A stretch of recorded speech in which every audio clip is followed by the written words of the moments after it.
Hey, apologies, I have to reply this real quick. This is to Remy, who had asked if her friend, who she realized has a narcissistic personality disorder, is treatable. Well, my friend, I am not a psychiatrist, but I have many friends who do, or rather who are. And I'll tell you for a fact, I personally have not seen this other cured. However, those who are sincerely and recognize these traits in themselves and want to be better could manage their symptoms through therapy and other intentional acts. So, if you have watched my videos on YouTube, we all know who a narcissist is.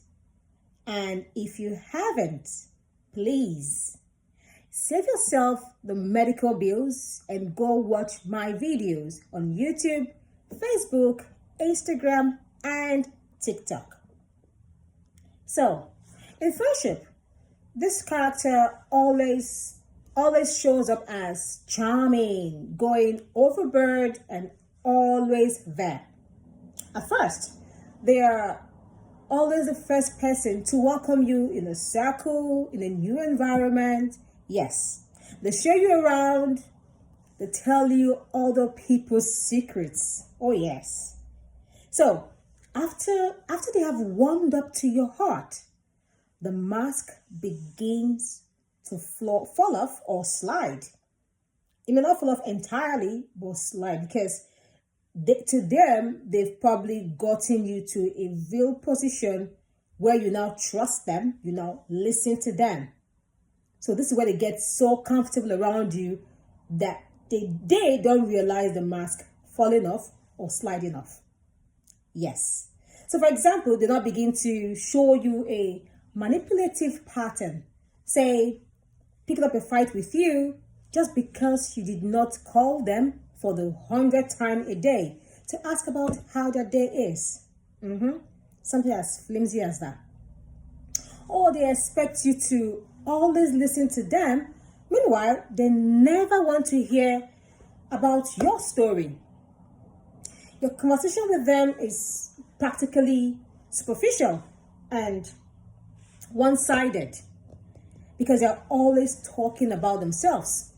And even when you tend to stand your ground, they feign anger, they cry, they cause a fight. Oh yes, I've seen people like that. Some people actually go as far as trying to harm themselves, like cut themselves, so you will do their bidding. That's even the worst. So this issue at this moment, when you're now out of fear or out of concern or love or worry, you now ask them, what is the matter? What can I do? What is the problem? Speak to me. Because you are a friend. At that moment, you have just given them a bonus life. Oh yes. You've just given them a right to continue. Don't get me wrong. Asking your friend, what is the quarrel about? What is the feign anger? What is the cry about? It's not a bad thing.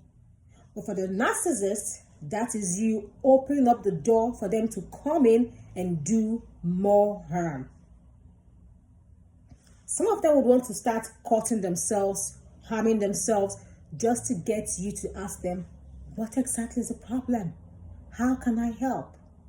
You see how demonic that is? Oh yes, that is a knock. So when you ask them, what is the problem?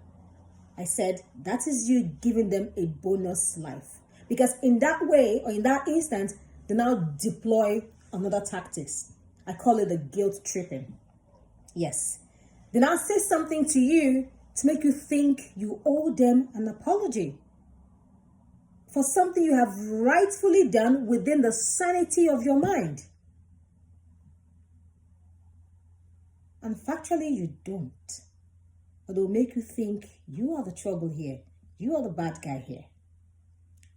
Look, my friends, if you're always on a roller coaster with your so-called friend that you always worry about what not to say next or where to place your foot in, so your words or action don't get twisted in a million ways that you never meant to. May I have the pleasure of telling you that you've gotten yourself a knack. That is a narcissist. Well, I hope this helps you, my friends, and for Remy, I hope your friend gets a solution to their problem. And if you can't, I would advise you really ask them to go for therapy. This would really help. If they are open to it, send me an email or send me a message on any of my platforms. I'm here. I would love to read from you. I'd love to speak with you. And that's my bit for today, guys. Until I come your way sometime soon. My name is Cynthia, and this official Cynthia Speaks. But safe out there. Take care. Bye.